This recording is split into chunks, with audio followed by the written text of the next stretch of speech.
So, Lyssa, who is she anyway? Anyone not read that book? And prepared to admit it. Well done, that's bravery. Yes, absolutely. I think I probably recommended this book more than any other in my career in Agile. Well, obviously, having mispronounced Lyssa's name, so that people would Google for the right one. But that's where I came across that. I think I mentioned I went to an amazing class coaching Agile teams, and I've just booked on that one, which is going to be even more amazing. But I think this is a really cool thing. I was looking all over the internet, as you do with these things, for what should I say about Lyssa? But she's looking to show that Agile is more than an alternative project management methodology. And she's passionate, and I can vouch for that, about deepening the roles in Agile. And I think that's absolutely obvious to anyone who spends time. But yeah, this is Lyssa. She's great. But we should also mention that we have this guy. Who is this guy? Who is this guy anyway? Simon. So he's the founder of Adventures with Agile, and he won 2 Agile awards last year, which is greedy. He's our most popular speaker and the person who's done the most to promote Agile. He's a coach and teacher. I've been to his classes too. They're really good. And he's also on the Discipline Agile Consortium Advisory Council. He created such a good company vision that I joined myself. Like Remington, right? No one even cares what the vision was. What's the vision, Dan? There you go. Thanks, Lily. The vision is to make people's working lives better. I just love that. That was absolutely a trap for me. I said to Simon and Charlie the other week, you made the Dan trap. Did you not realise? But unfortunately, he does have some weird hair that sticks out and looks like right. Don't mention it. He's really paranoid. And without much more whining, I just pass up to Simon and Lyssa.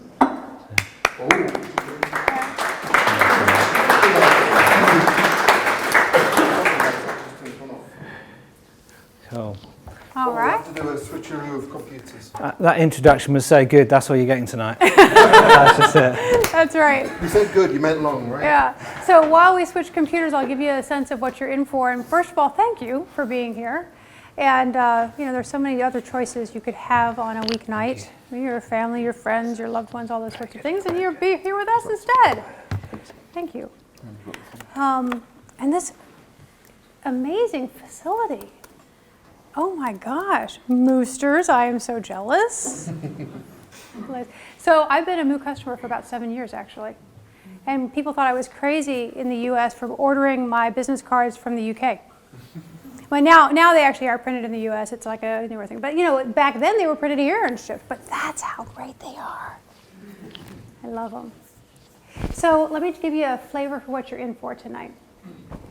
Simon and I are gonna introduce you to what we think is an issue in the Agile world is that it's hard to know what an Agile coach is.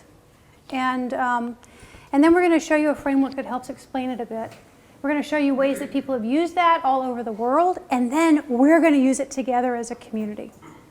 So the second half of this is you're up on your feet.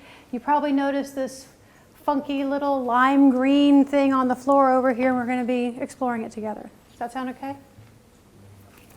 Good. All right. Cool. Great. Good. Yeah. Yeah. So This is our first time co-leading. It is, yeah. It's really good. Hey. So yeah. Yeah. So what's the problem? There's a lot of them. Yeah. But there's one main problem that we're thinking about tonight. I don't know how many of you are Agile coaches. Yeah. Yeah. So Yeah. turning up to work, quite often I'm wondering, what am I supposed to be an expert in? You know, I'm there to solve every problem that there is to solve in an organisation. People come to me to help them with everything from delivery to sorting out someone's home life problems to process, pretty much a whole range of different problems.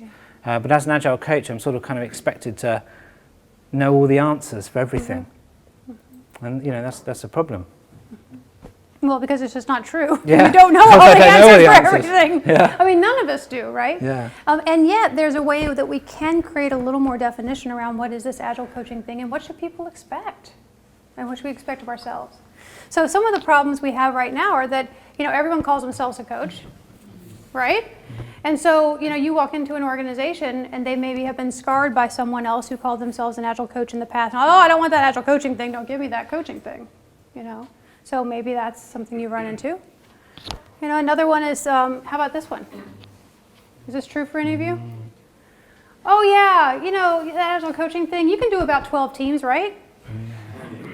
Yeah, not so much. What's the purpose of an Agile coach again? Yeah, What do they do? Why are you here? How do you measure them? Yeah, all of that sort of stuff, right?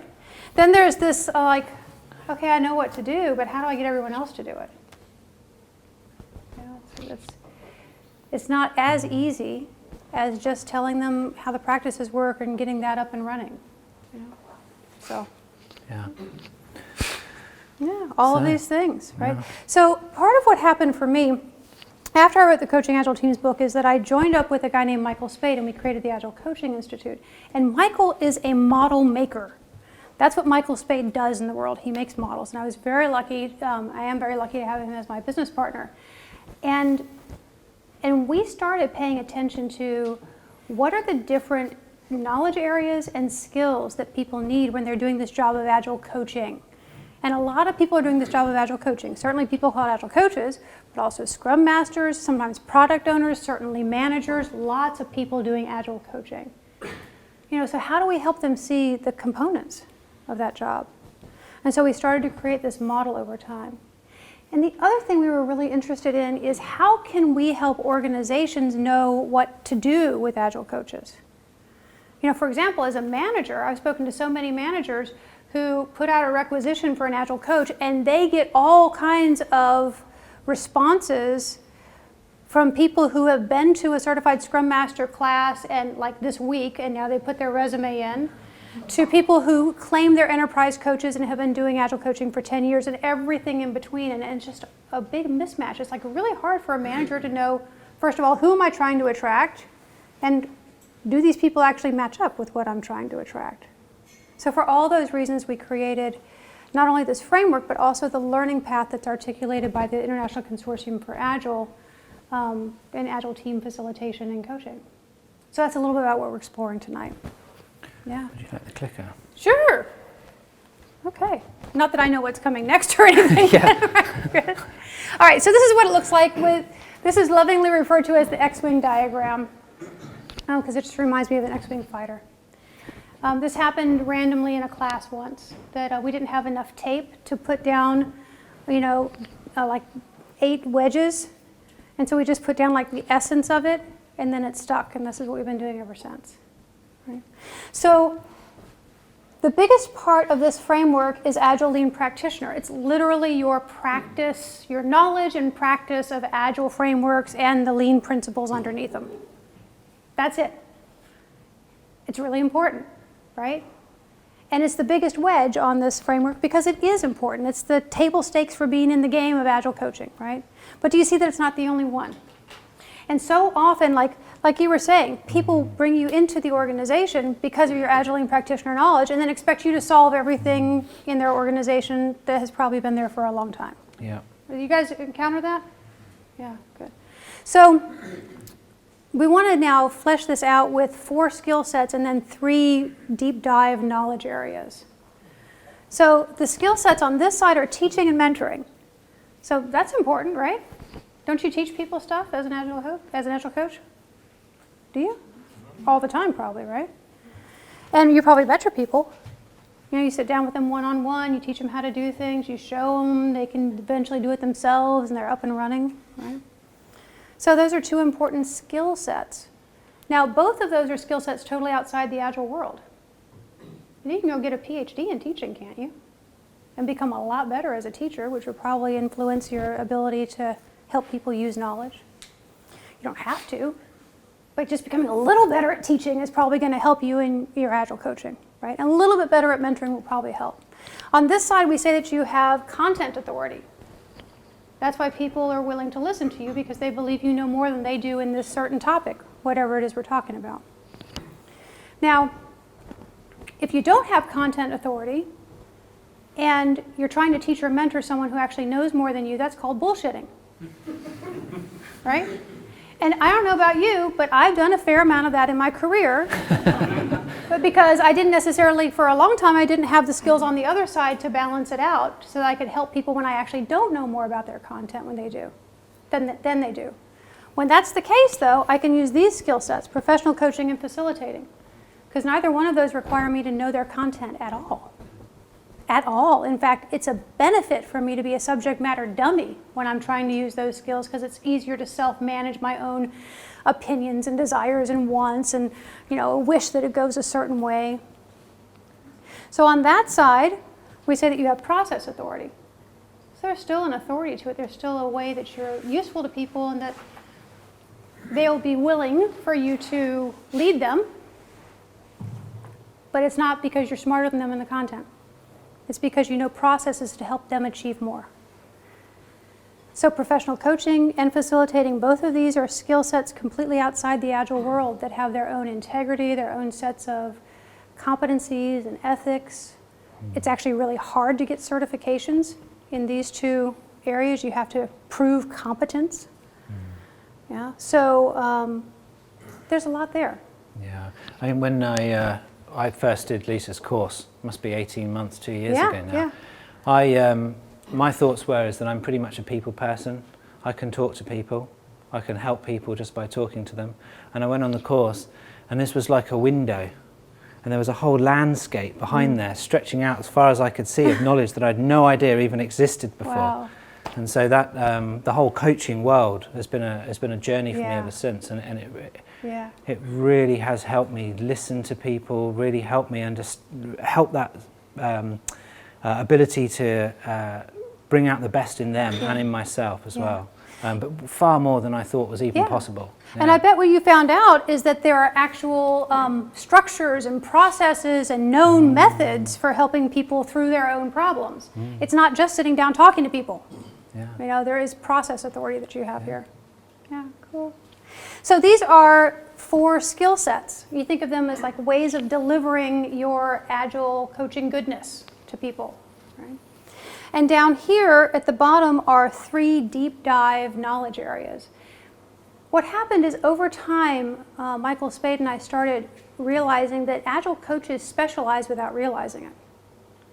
And so we started to pay attention, like, what are the ways that people specialize? And it came up to these 3 ways again and again and again. And so, and then also over time we were like, oh, well, these are the 3 specialties that are needed, especially as Agile moves out beyond the teams and becomes more of a transformative force in an organization. That we need Agile coaches that are good at all 3 of these. Not the same coach, by the way. It's unlikely, highly unlikely. In fact, I wouldn't even advise that you try to be really deep in all 3 of these at any given time, right? They're just too much to know. So this one over here is technical. We say these are mastery areas. Technical mastery. This is someone who loves clean code. Wax poetic. Wax poetic about XP practices and loves the book Software Craftsmanship. Yeah. I mean, someone who can really come work with a team, set up continuous integration servers, sit down, teach people how to pair program. They know all the latest gherkin, blah, blah, blah, all the things I don't even know how to say, because this isn't my area. But we need Agile coaches here, don't we? At least in the domain of developing software, we need Agile coaches in this mastery area. Then there's the business mastery area. This is using Agile as a competitive advantage. This is building the software right, and you've heard this phrase, right? Building the right software or the right product. And we need Agile coaches specializing in this too, don't we? Don't you all complain about how the business isn't involved? Don't you? If you're like everywhere else in the world, you complain about how the business isn't involved. And it's incumbent upon some of us that are attracted to this specialty area to become really good at being able to coach the business in what it means for them to work Agile and to have an Agile mindset. It's a totally different set of practices than a software team needs. Right? But we have a lot of help. We have Lean Startup, we have innovation games, we have all kinds of things. Jeff Patton's work on user-story mapping and all that sort of stuff is really useful here. Right. So this one, transformation mastery, well, since Agile is a transformation virus, we kind of have to deal with it. It's not necessarily that we want transformation, it's just that that's what comes along for the ride when we start to put Agile in an organization. It wants to push the boundaries and help the organization be better. So this is another area that you can just go learn. You know, you would learn about Agile leadership and different kinds of culture models and how they mesh or don't mesh with Agile. You would bring back all of the good models for change management, but you would stop implementing them in the waterfall way, which we did, and you would start implementing them in an Agile way, which they work beautifully when you do that. Right? So these are just specialty areas. You think about like this is a general practitioner doctor, and this is a heart doctor, and a lung doctor, and a foot doctor. Yeah? Yeah. Is there something about the choice of the order of the items along the bottom, technical, business, and transport? Yeah, what are you making up about it? Sorry, What are you making up about that? I'm not making up, I'm asking a question. Yeah. No, I think you have a theory, though. What's your theory? Yeah, that perhaps technical roles are more about teaching and mentoring, and that transformation is more about... You got it. You got it. So it's basically the idea is that these are just really natural delivery mechanisms if you're a technical Agile coach, because, you know, you sit down you're showing people stuff that's kind of hard and tangible, right?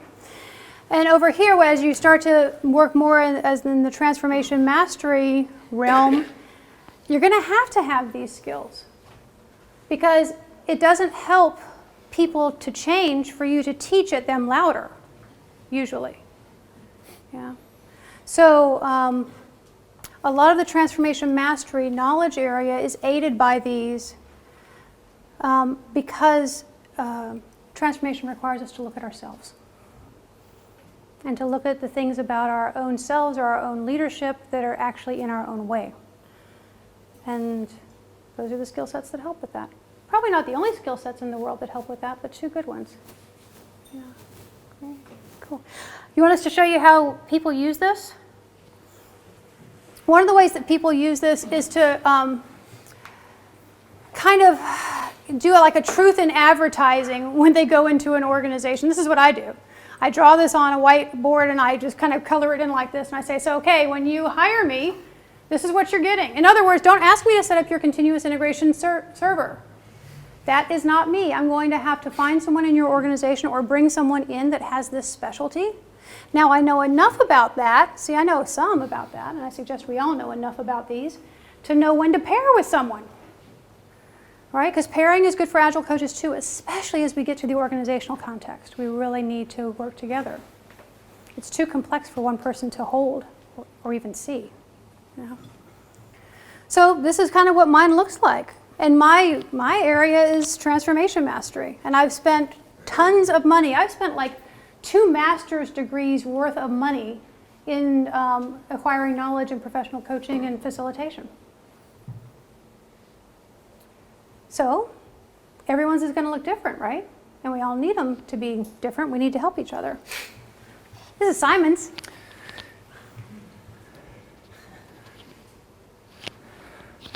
So my specialty is also the transformation side here. And I've found that, as we just discussed earlier, the idea of looking out to transform things is also about looking in and transforming yourself as well. Mm-hmm.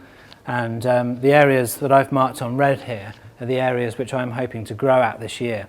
So I've kind of set myself some goals around where I feel like I'm quite weak. So this has been a really good exercise for me, because I've said, well, the fact that these are right on the outside here doesn't mean to say that I know every single thing there is to know. But for me, it's kind of like, yeah, I'm kind of sort of, I've got enough knowledge in that for now. I'm sure there's many more things I could learn. But it kind of shows to me the shape of where my head's at and what I want to learn next. And so I've marked on these areas because I think they go well together. And this is kind of my journey for the next year. Cool. Yeah. Can I ask a question? Why do you both think that your profiles where they are right now? Do you think it's in terms of just natural career evolution progression or conscious choice? A nurture or nature sort of thing. Well, for me, it's conscious choice because I will guarantee you, as a plan-driven project manager, my skills in most of these areas was actually quite low. And so it's only since I encountered Scrum, which has now been 12 years ago, that I even started developing most of these skills. I mean, even then, my teaching was so forceful, so draconian, directive. Yeah. So a lot of it, so for me, it's been a lot of conscious choice and really, frankly, a lot of money. I mean, I wasn't kidding when I said I've spent like at least 2 master's degrees worth of money on this sort of stuff in the last 12 years, but it's been so worth it. Well, and I guess here's the deal. I spent all that money so that I could cherry pick the pieces that were most useful and bring it to you guys for not very much money, basically. I mean, because that's what our courses are, is what I and other people who've created them and who have the depth in those areas think, hey, these are the most useful skills for Agile coaches. Let's teach these skills to them in that context, in that Agile context. So I guess there's a lot of kind of R&D that's been done already for you, a certain way. Do you have a different answer for that for you? Yeah, I think for me it came from a deep passion for technology originally, which is why this is kind of, 10 years ago this would have been out here, but I haven't really been involved much with technology in the last sort of 5-6 years. But what came out of that was real frustration and unhappiness at work, from working in large corporations in fairly sterile environments, finding myself wandering from contract or job to job, and after about 6 months finding that it just was really miserable, and looking at why is this? Is this me? Am I just not able to work amongst my fellow people? Should I go off and spend my time traveling in India and become a sadhu? And so in the end I decided that actually maybe I could either do that, or maybe I'd try and do something about trying to fix it. So the first thing for me was to say, right, well, what's my immediate area? What can I do there? And then it was really saying, well, how can I affect as many people as possible and try and bring some happiness back into the workplace, which seems to be so sadly lacking. It's quite amazing how many organisations forget to have fun. And it just baffles me. So anyway, that was what it was about for me. It's a personal learning journey. And it's been a very conscious move into this area. Yeah, cool. Yeah. So you've seen how Simon and I use these. We just tell people, this is what you're getting when you get us. And so these are things we can do really well. These are the things we're going to look for other people to help us with. Other people have used this model. Now we're moving into like how other people in the whole world have used this model. So developing oneself as an Agile coach is one of the ways. And this is a little video from a guy named Paul Tevis, who's in the US, who used this framework to get a job. Yeah. Yep. Yeah, you might have to turn it way up once you start, because this is the one that has some background noise. So we're going to have to mess with the volume here as we get going. Hi, my name is Paul Tevis. So that's playing out my laptop. Aha.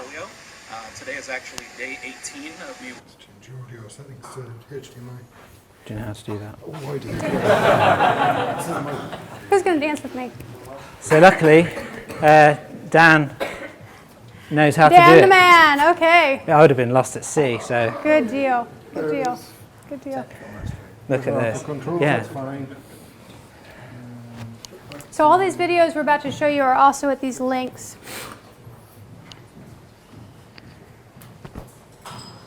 What I want to Woo! Yeah, we found it. How the coaching competency framework actually helped me Good get down, this yeah. job. When I was going through the interview process, everything in my resume and my background, so streams developer, software, Oh, and I was really looking to make a transition from being sort of a part-time Scrum Master, part-time developer, into really a full-time Scrum Master and coaching role.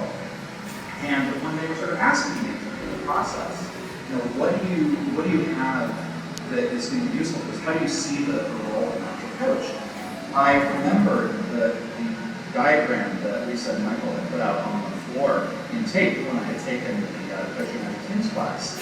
And that immediately came to mind, and I turned around to the whiteboard behind me, and I just said, do you mind if I started to draw the framework up? And I said, where I'm coming from, I'm living a lot in this sort of contentful side of it, doing a lot of teaching and a lot of mentoring. The because I have that technology background. But what really attracts me about coaching is really on that other side, on that sort of less contentful side, doing facilitation and professional coaching. And they sort of nodded and went, yeah, that's sort of what we need. We've got people who can do stuff over here. We really need people who have skills in this part of the framework. And I said, well, I can do this. These are the sort of other skills that I have. And it helped us to have that conversation, gave us a language to communicate what it was that they needed and what I had to offer. And that's the result. As I said, today is a team of people working. Wow, that's loud. Woo! Well, if you're asleep, you're not now. Yeah, that's right. So that's how one guy uses it, and we're hearing all over the world people are using this model to help educate people who want to hire them. You know, this is what an Agile coach is, and this is what you can expect. Some people are starting to put it on their LinkedIn profiles. Actually, I see like various renditions of it as a PDF with shaded in, which is kind of cool. Yeah. So what's also fascinating to me is that we've got this huge body of Agile knowledge. And as we saw, it spans the different masteries. You've got the big area at the top, the Agile Lean Practitioner. There's a huge bucket of stuff in there.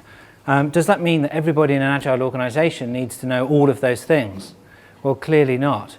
So obviously, focusing on an Agile coach, then we have this idea that you'd probably want to be fairly strong in some of these core areas and choose one of the masteries. But what about a product owner? Perhaps the product owner might look something like this. These diagrams aren't they aren't what you must have. It's a representation of what a product owner might have, for example. So here, perhaps a coach, multi-team coach, would have some good facilitation, mentoring, teaching skills. And then perhaps a team coach, maybe starting out on the journey, would have just a few of these areas that they're developing. So different roles are going to exhibit different things. So we wouldn't expect everyone to have all of these things. Or at least not at any given point in time, just where they are right now. Yeah, and a combination of the roles hopefully would give the organisation a full pack, if you like. Yeah. Oh, thank you for asking. No, we intentionally made this model Creative Commons so that everyone could use it. And so just, credit the source is Agile Coaching Institute, but, like Simon and other people have taken it and created stuff on top of it, changed it around. All of that is great. Yeah, please do use it. And the same for Adventures with Agile stuff as well. Everything we do is Creative Commons. Just put a reference to where it came from and use anything we do on the website, any of the videos, any of the materials, white papers, everything we put out is always Creative Commons. Cool. Yeah. All right, let's find out what's next. Yeah. Another application. So this is something that Simon's been doing that I'm really excited to learn more about, how he's been using it with an organization. Cheers, thanks. Yeah. So this actually came off the back of some work by Carlo and Luca. I don't know whether you're here. Carlo, Luca, no. Okay, well, I'll credit for that in a second. So the idea being is that, so we've got the wedges, if you like. So what's in them? When you peel off the lid, there's an awful lot of stuff in there. Where do you start? Some of that stuff is extremely complex. It's very advanced, and some of it's very basic, maybe too basic for where you are. But if you're beginning, maybe that's perfect. So really trying to then break down into different sort of beginner to sort of expert, kind of like gradient, if you like, around the kind of, I guess, how advanced the subject matter is, or or the behaviours, or the kind of the learnings or experience that you would be expected to have. And this kind of has two benefits. One, because this is where, when we draw the lines around, we can kind of see how far we are, and you can kind of see where you want to learn. But it also gives you the ability to then say, okay, well, if I do want to learn in this area, what should I focus on? Where should I go? What would I learn next? Or if the organisation is a bit weak in an area, where would the organisation need to grow? So so I just wanted to, so for this model was really brought to life by Luca and Carlo, so I'll just put them up there because they really do deserve an awful lot of credit. And if you, I mean, I can give these later, I won't bother with the addresses now, but if you want some more information about the stuff they've done, it's each layer is detailed out quite specifically. And thanks to the rest of the AWA Support Network as well, because a huge amount of work has gone into this stuff. So the idea being that these gradients kind of come out, but you know, so are they fixed? Is this part of the framework? Well, not really. It's basically you can interpret how you want to. So there's different models that people have used. So really sort of like high level, Shu-Ha-Ri and then Alistair Coburn's Kokoro, sort of like the going out to how the complexity, if you like. And then other people have used just numbers. There's Draper's model and the Marshall model, if anyone's come across these things. So these are just really sort of novice to mastery or expertise. They're just labels really, and it doesn't really matter. But if you you get the idea. Yeah. It creates a common language for people to kind of self-assess and then share their self-assessments with each other and figure out how they match up together. Yeah. It's the conversation, like any model, it's the conversation often which counts more than the model. So here's some exercises that we've done around this model. So we put this up on the wall, and then with a team of coaches, we had to think about what kind of skills have we got, what kind of knowledge do we know, everything from BDD to what else have we got up here? Retrospective facilitation. We've got weighted shortest job first, that kind of knowledge, a whole bunch of stuff, everything we could possibly think of. Wrote one thing on a post-it note and stuck them in the different quadrants, different segments, which then gave us a sort of like, well, what's below this? This is what we as a coaching group know. And what you can see here is that very clearly down here, this group that we ran this with has an enormous amount of knowledge and expertise and different tools and things to bring to bear in these areas. But in these areas here, very few.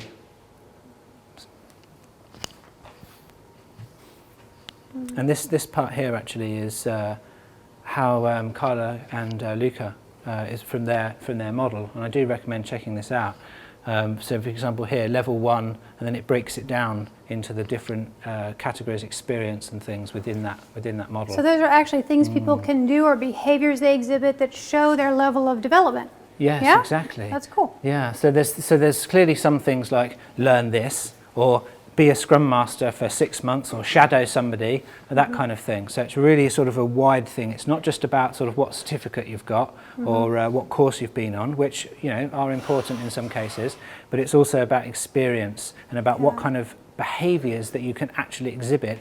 And also what's really interesting is that your peers can recognise in yourself, because quite often the behaviours that we exhibit aren't we think we exhibit them, but perhaps we're not as much as we'd like to. Okay. Cool. So another way that people have used this model, and I had mentioned it before, is like, if I'm a manager, how do I even write a job posting for an Agile coach? What am I going to say I need? And then when I get all these CVs back and I'm trying to cruise through LinkedIn and figure out who these people are, how do I assess whether or not they have the knowledge I'm looking for? And so this is the first thing is a video from a guy in Spain who is a hiring manager. He works for ING Bank, and this was one little story he had of how he hired someone and didn't get who he thought, but through this model he was able to figure out what to do about it. Is this the one where yeah, this is the one with like the real squeaky sound. Yeah, so like Okay. turn the sound way down to begin with. Yeah, there we go. And I know where it's going to come, so I can marshal the sound over here. That's the squeaky sound. Okay, I will draw it. Okay? There you go.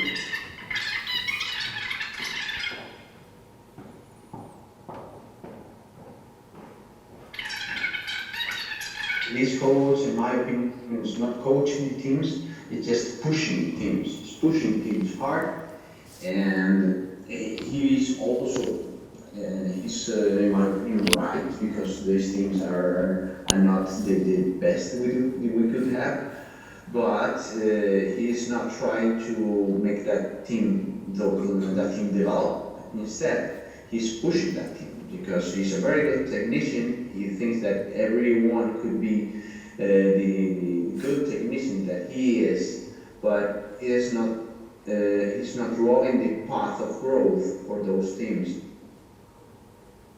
Actually, the thing that I'm trying to do right now is to try to develop him a little bit as a coach and as a mentor, so we can keep him, because he's a very, very good. He has a lot of potential, in my opinion.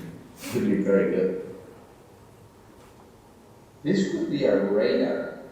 This could be a radar for me to understand how to strategize in my program, in my strategy for transform the organization.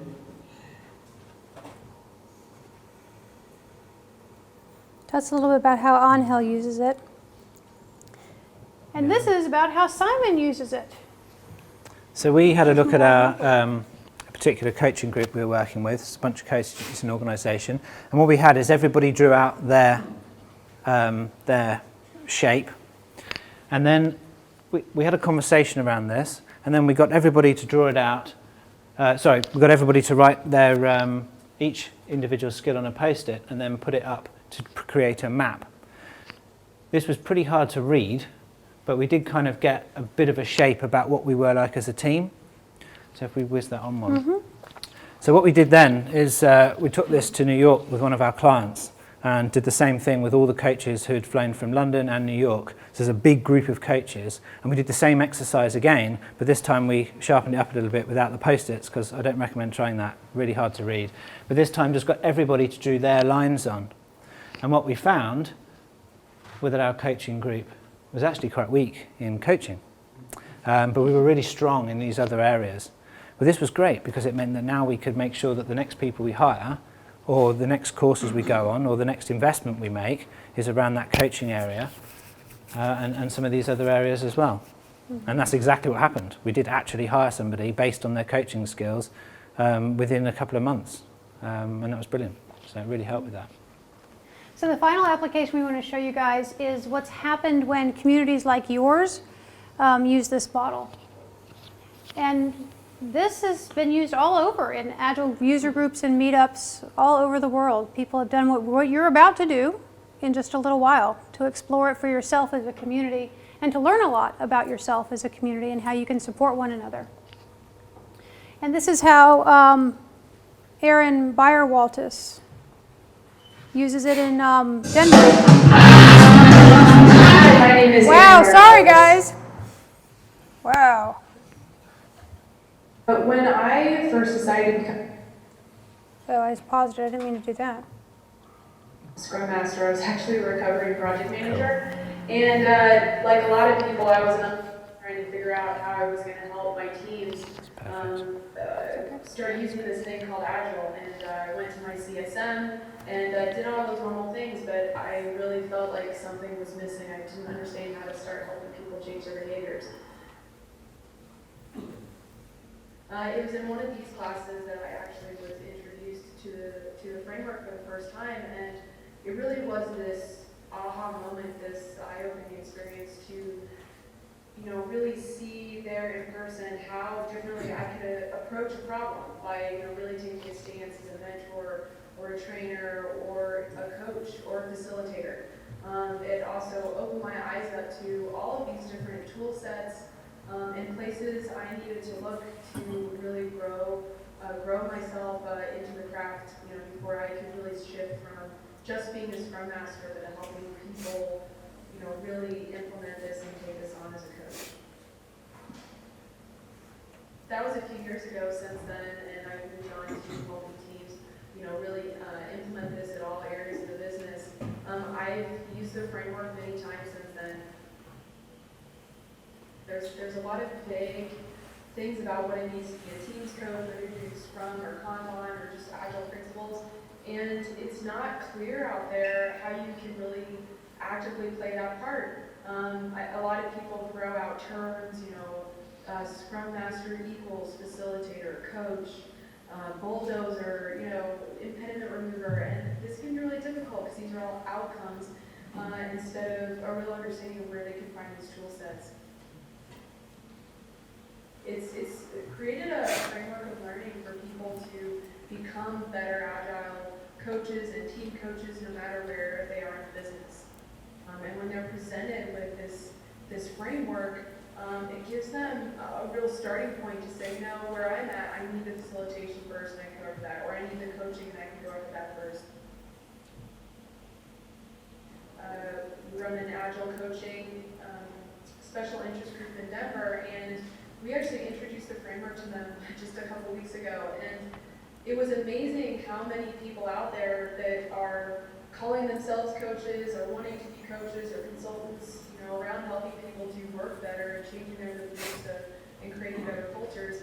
You know, they themselves will start admitting that they've struggled with what it means or where they've come from, and we've been able to have these really robust discussions around this framework about where did I start? Did I start as a trainer? Did I start as a mentor or an expert, you know, technical expert? And where am I going?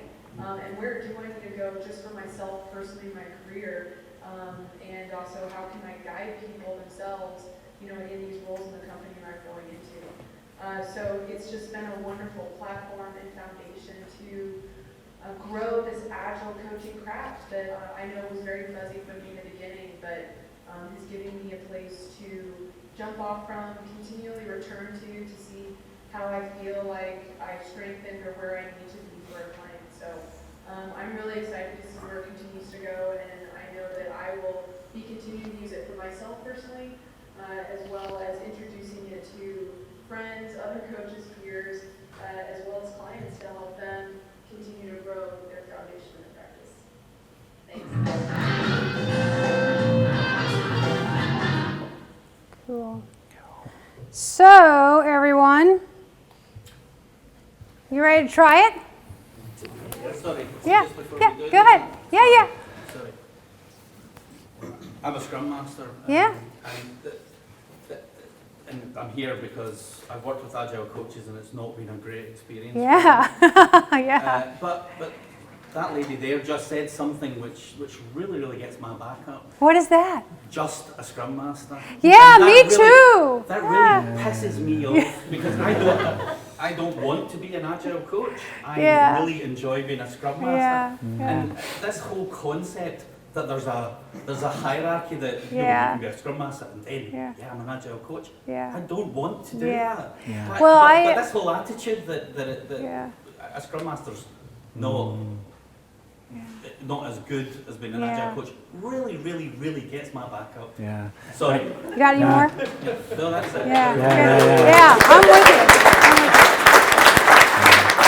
So I think that I have some responsibility for that, which I wish didn't happen actually. So when I wrote the Coaching Agile Teams book, I used only the term Agile coach, and I meant to use it as just like a catch-all phrase for anyone who was doing Agile coaching. And what happened in the industry at the same time is that as these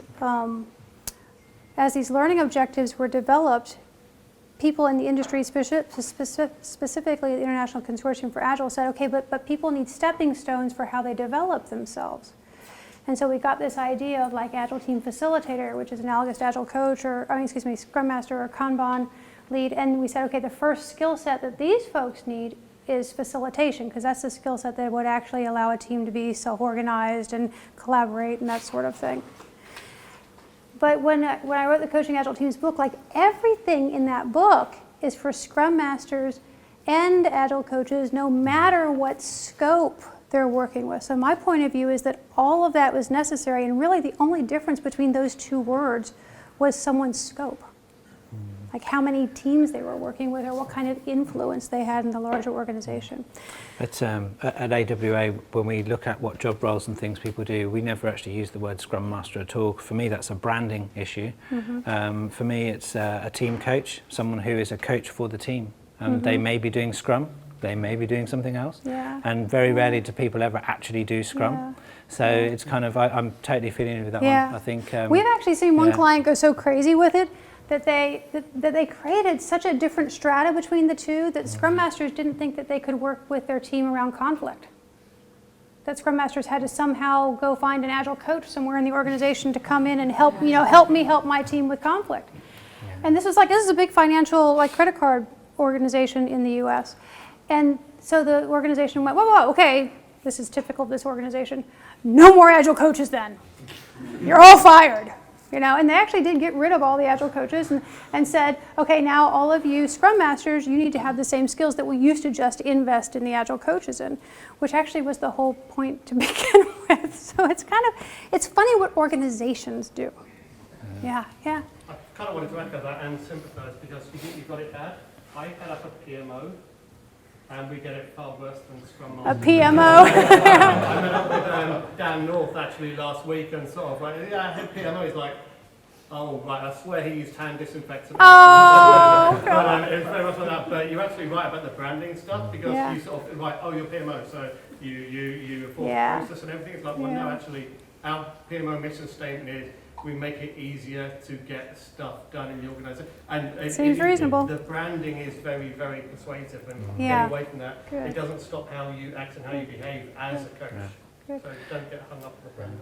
Thanks for raising that. It's a good point. Thanks. Come on, Let's this way. go. What you all have heard so far are kind of the textbook definitions of each of these, and that's useful, but it's not as useful as your own embodied definition of each of these. Or like you grok what each of these means on a cellular level. So that's what we're going to do, is have you do that. So just start wandering around and allow yourself to step into each one of these and say, oh, like, what is this one about? What do I know about this? And get just a sense for it. Go ahead, wander around in your own way.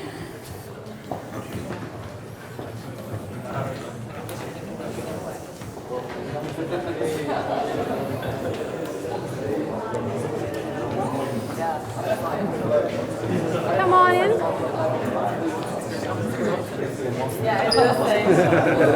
Now end up in one that you want to explore a little bit more. And optimally, we're going to have about the same number of people in each wedge.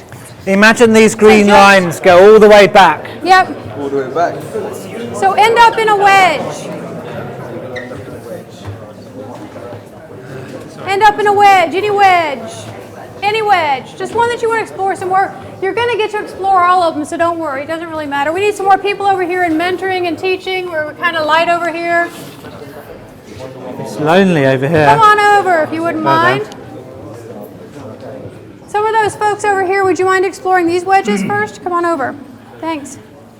So here's what we're going to do. We're going to help each other. This is called charging the wheel. Everything we're doing here these are techniques from what's called organization and relationship systems coaching, a professional coaching school. So to charge the wheel, you're going to, in your wedge, you're going to embody the mojo of the wedge. The tone or the feel or the vibe of the wedge. And then you're going to show it to us. So how it's going to work is that you're just going to turn around in a moment and you're going to start working with one or two people silently, and you're just going to start making the motion of the wedge, whatever that is. And then after you do that for a while, you'll realize that you start looking at what other people are doing in your wedge, you'll realize you're going to kind of come to one or a couple motions that embody what this one is about. The underlying belief system of it, the essence of it. And yes, it is so weird. It is so weird, but this is the fastest way to learn something like this. So go ahead, turn to someone and start creating the motion or the statue of it. Which wedge is going first? You just volunteered. Yeah? Well done. Yeah, Okay. yeah, yeah. All right, so everyone pay attention to Transformation Mastery. Here's what's going to happen. These guys are going to show us their motion or whatever it is that they came up with, because they're going to basically teach it to us, and then we're going to do it. Yeah, and so just to be clear, it's everyone in the wedge. Everyone, It's yes. everyone in the wedge. Everyone. Yeah. Practice this bit. Right, Okay. okay. All right. Got to get down. If you, all right. Look at this. Okay, Awesome. here we go. Awesome.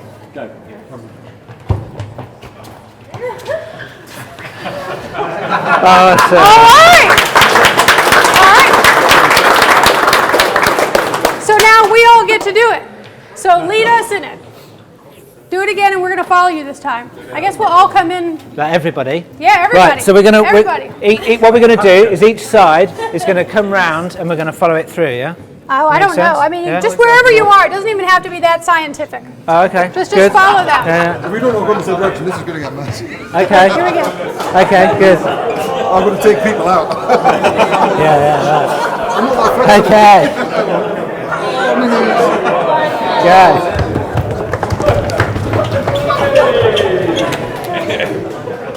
All right, cool. Now, so that we all understand what we just did, give us the few words or phrases that go along with this motion.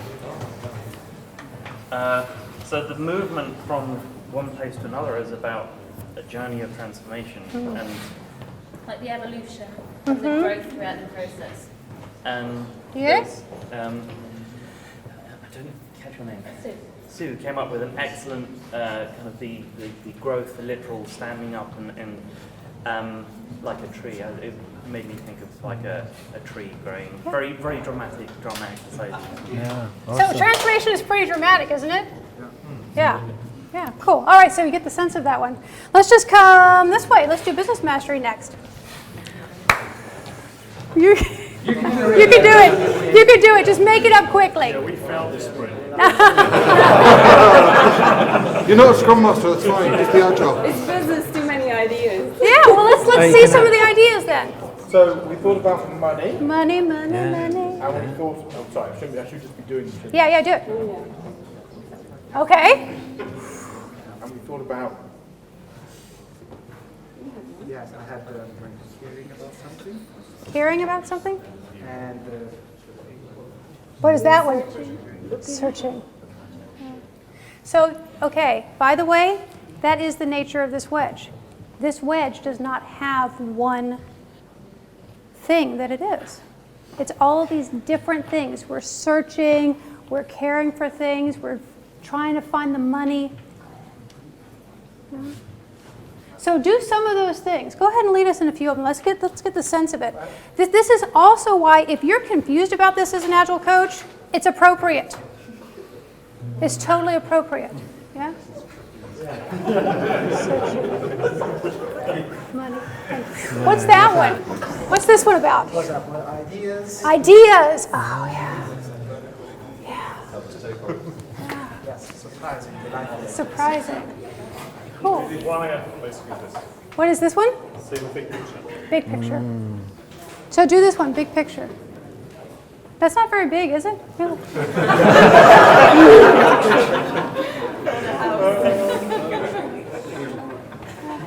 So you notice that requires you to stretch a bit, doesn't it? Yeah. Cool. Okay. The entire energy in this room has already shifted to this one. How would you characterize the energy in this room right now? Some words. Confused. Yes. Active. Active. Moving. Can't make up its mind. Plural. Plural. Plural. Yes. Yeah. Multifaceted. Multifaceted. Yeah. Inclusive. Yeah. Yeah. Happy. Yeah. There's a lot of movement, isn't there? A lot of movement is in this one. Good. Okay. Thank you to the business mastery people. Yes. All right. We're coming your way. Teach us technical mastery, guys.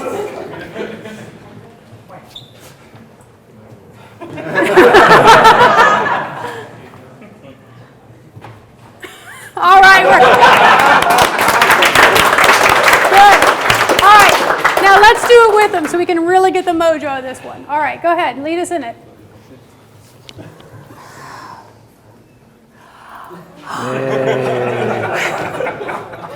So just a few words. So we were collaborating. I was a tester. Doesn't Yeah. work. Works Yeah. on his machine. Doesn't work. Oh. We paired, collaborate, and we got something that We works. got somewhere. And like, it works. Yeah. Yeah, that's the nature of this one, right? It's a lot of heads down, a lot of head scratching, a lot of thoughts. This is a very heavy thought place, isn't it? Figuring things out. Yeah. Notice that the entire room is still. That's what this one's like. The frenzied momentum here has settled down, hasn't it? This one has a much more thoughtful mojo. Cool. Thanks for opening that door. What'd you say? I said we're full of mojo. You got mojo. You do. All right, mentoring.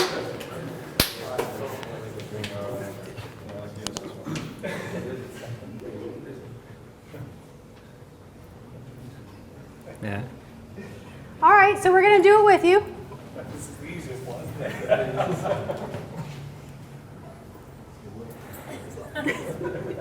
All right, give us some words, because I have no clue what we're doing. Do you guys have any clue? So I've got some information or something about something, and we're showing it. Oh. And then the other person's confirming they've understood. Oh, awesome. All right, cool. You want to do it again? Let's do it again. All right, let's do it again now with that knowledge.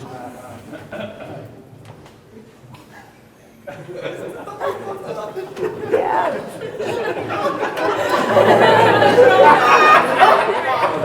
This one is kind of fun, isn't it? This one is a feeling of camaraderie or laughter or like, yeah, I got it. Yeah, huh? You have to do it in pairs. Yeah. You can't just have one person. Do you hear what she's saying? Say it again, real loud. You need to do it in pairs. You can't do it with one person. Yeah, You so see how they couldn't even do their motion with one person. I tried doing it one person and it was really weird. It feels isolating. Yeah. Yeah. On my own, I was like, Yeah. I'm not communicating. Well, let's try it in pairs. Let's try it in pairs. Let's do it again, but do it in pairs. Okay, all right, here we go. Oh. I think we got it. Okay. So wasn't that different? I'm shocked at how different that was for me. Is that different for you? Yeah, it was really That's different, cool. yeah. Yeah, so this one needs pairs. Wow, of course, duh.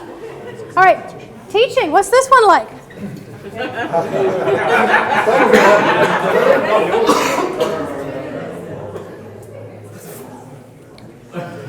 Oh my gosh, it's a play. Okay. All right, so it's like, show us. It's like this. Give, yeah. Open eyes and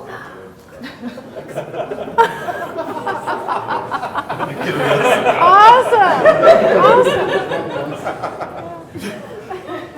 So what's the underlying belief system of when you're in this wedge, would you say?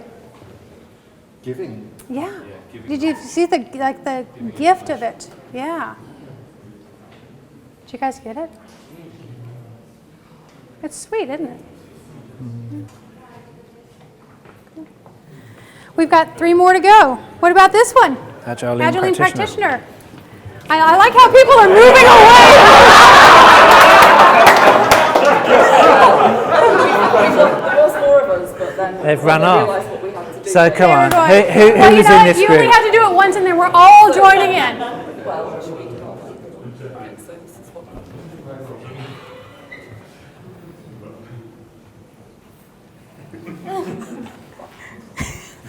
Okay. Yeah, go ahead. Yeah, you just the quick words. So, in order to be a practitioner, you would have some knowledge of. You would have crossed some of these over time in order to then be able to demonstrate. So you would have had some teaching and mentoring. Yeah, you're speaking to the fact that you have to have a lot of knowledge here, don't you, in order to do it? So it's kind of Dipping in. and pulling back things that you can use in your life. Yeah. Okay. So All right. dipping into the different segments and then coming round back and learning through that. Yeah. Pulling Okay. stuff back in that you can actually Brilliant. use to practice in your life. Yeah. Great. And your cycle time was really consistent. Yeah, it was really. Yes, right? Isn't that awesome? So it's going to be kind of hard for us to walk around this, isn't it? So maybe just pretend like you've got one right in front of you. Everyone's got a little model right in front of them. And here we go. We're going to go. You know, that's about right. Yeah. You know, I hadn't realized it, but this one is always in motion. This wedge is always in motion. There's always something else to acquire here, right? Yeah. Always something else to get. Yeah. Cool, thank you. Right. Thank you. Professional coach. Oh yeah. I don't know if we clap for you guys. We can clap for them either. All right, professional coaching. Teach us your wedge. Oh, brilliant.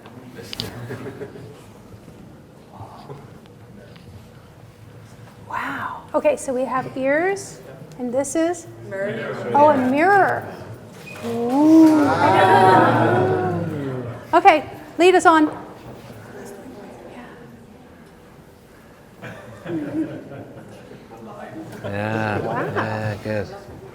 works in pairs too. What? It's a development area. Yeah, yeah, you had to work in pairs, yeah. And I also noticed that in that one, everybody was really quiet. Yeah.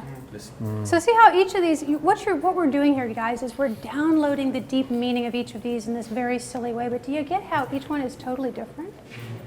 I mean, the mojo will literally descend in the room as we do it, so thank you for teaching us your wedge.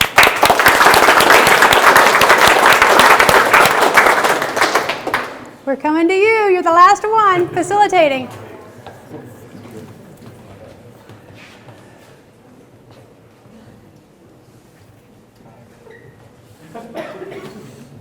Cool, so give us a couple words. Encouraging people to speak. Oh. Passing the pen. Passing the pen, okay. Make it easier. Make it easier, great. All right, so lead us, we'll do it with you.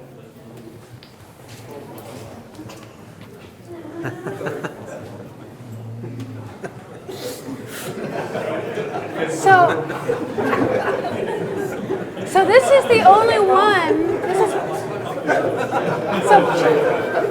You know, I do this everywhere, all over the world, and it's never the same.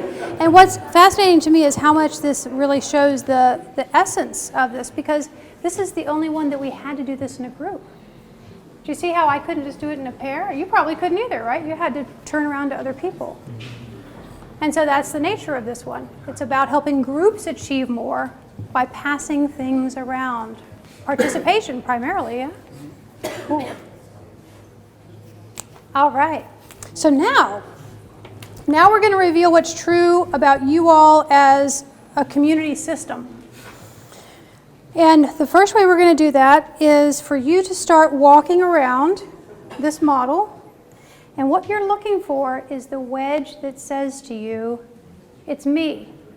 I'm your area of greatest strength. I'm your home base. It cannot be more than one, just like there cannot be more than one thing at the top of a backlog. Okay. So just walk around. Now you might logically think you know where this is, but as you walk around you might find out that it's in a little bit different wedge than you thought. So go ahead and walk around and you're going to end up in the wedge of your greatest strength.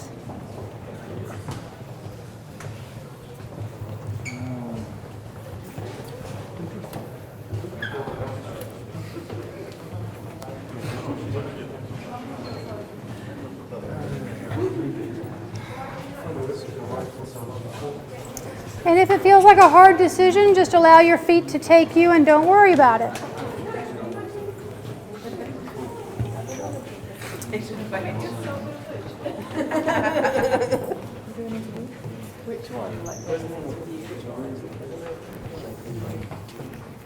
All right, great. So now, find one or two people who are also in your wedge and share with each other how you know that this is your area of greatest strength. How do you know this is your area of greatest strength? That's what you're going to share with one or two people in your wedge. Go ahead.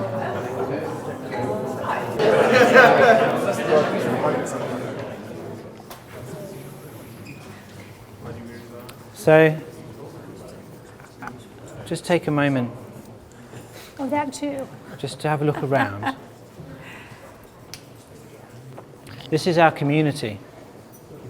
All of our community. Have you been trained in ORS? What does it say about us? It's cool stuff. As a group, as a community? We got it covered. Good. We are diverse. Yeah? There's a lot of diversity. Lots of diversity.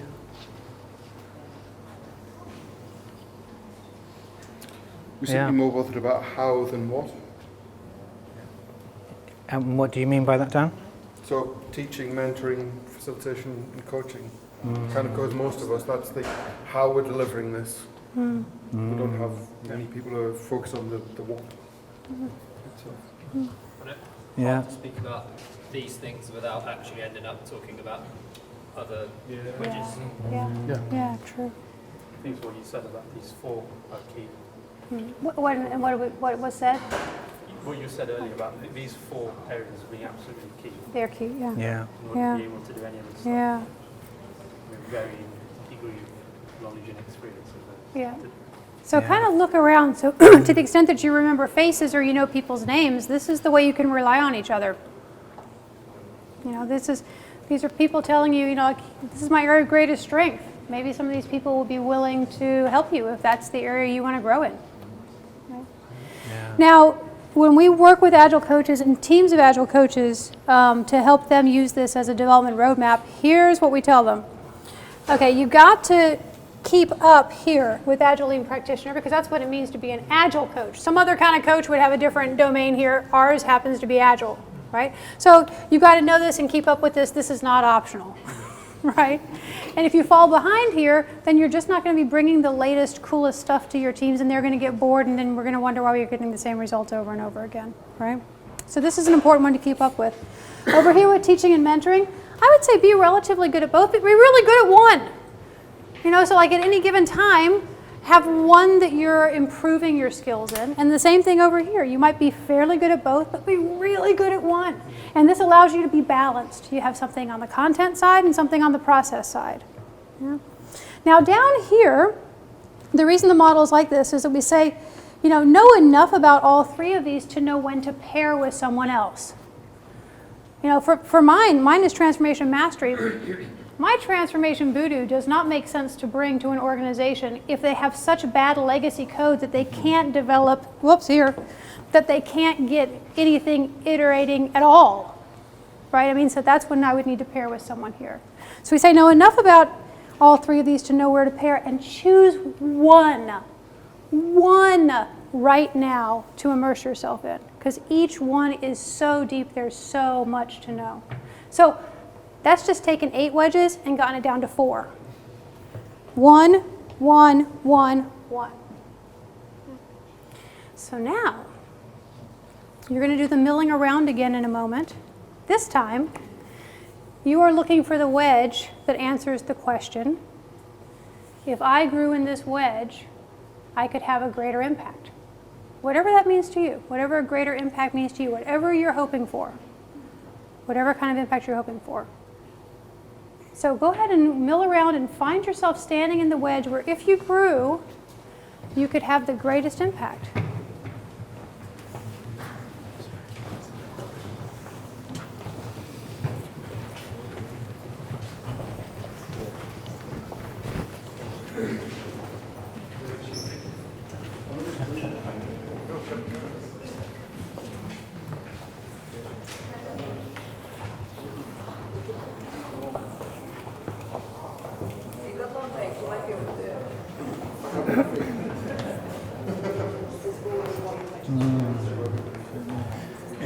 Fascinating.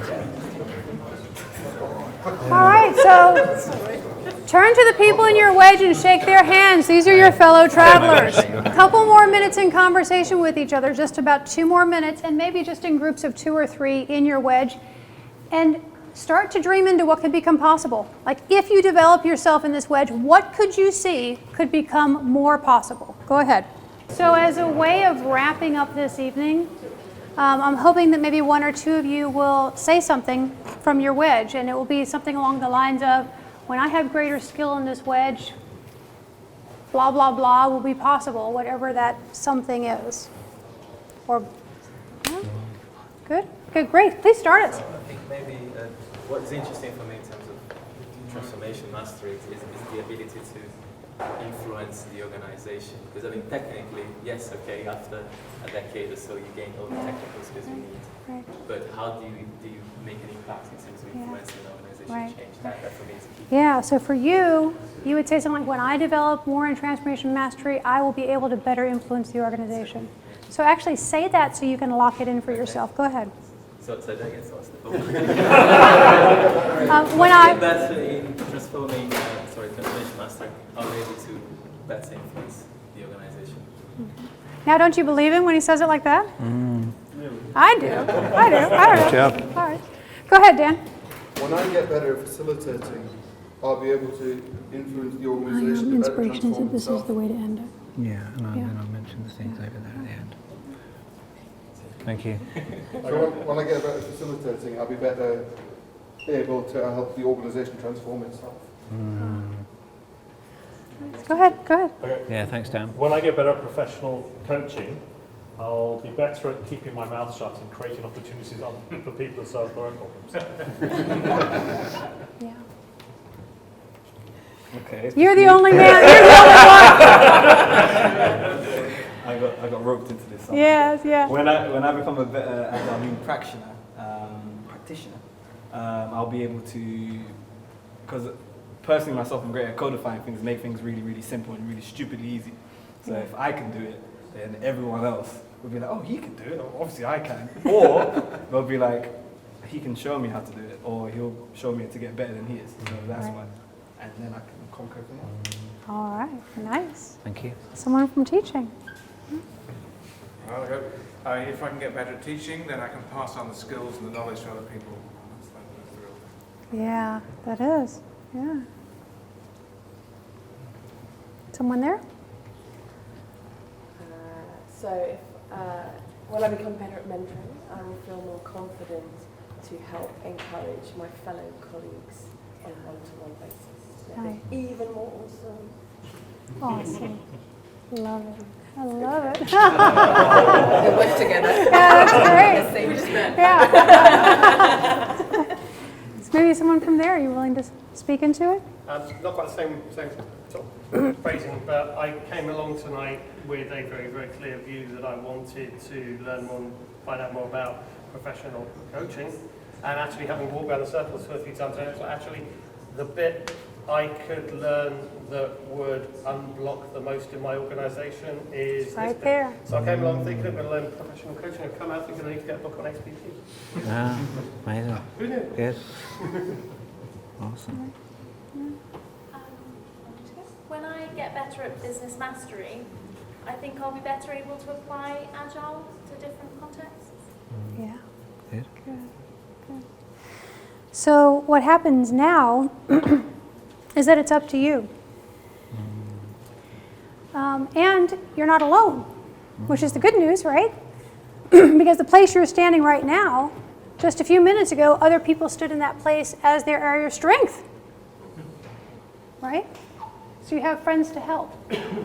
So if you want to, we've created 2 of these X-wing diagrams on the wall over there. My area of greatest strength and where I want to grow. And if you want to put your name in there and if you're willing to be contacted for your area of greatest strength by someone who wants to grow in that area, put your contact info in there.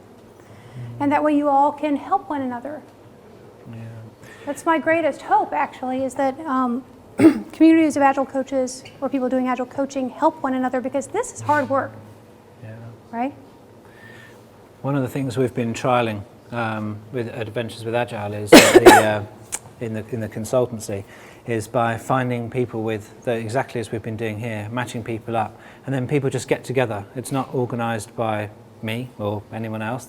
People just pair up when they want to learn stuff, and because we know our core strengths and the areas we'd like to grow in to have more impact, then we can find that, and it's a very decentralised way of learning and sharing. And really, if you think about what a community is those people who look out for each other, people who help each other to grow, to learn, and this is in some ways a professional community, and so within this area we can help and share and learn each other.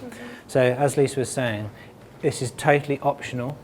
You do not have to put any name up there at all, absolutely not, but if you wanted to, with the strengths, weaknesses, and then you can find someone who is willing in their strength. So if you put something up in the strength, that means you are willing to spend some time when somebody else from here contacts to say, hey, I need some help in that.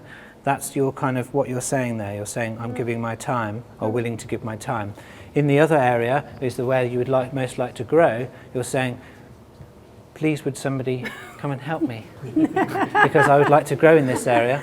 I know that there's expertise out there and I really would like to have some of that, and then we can kind of match them up.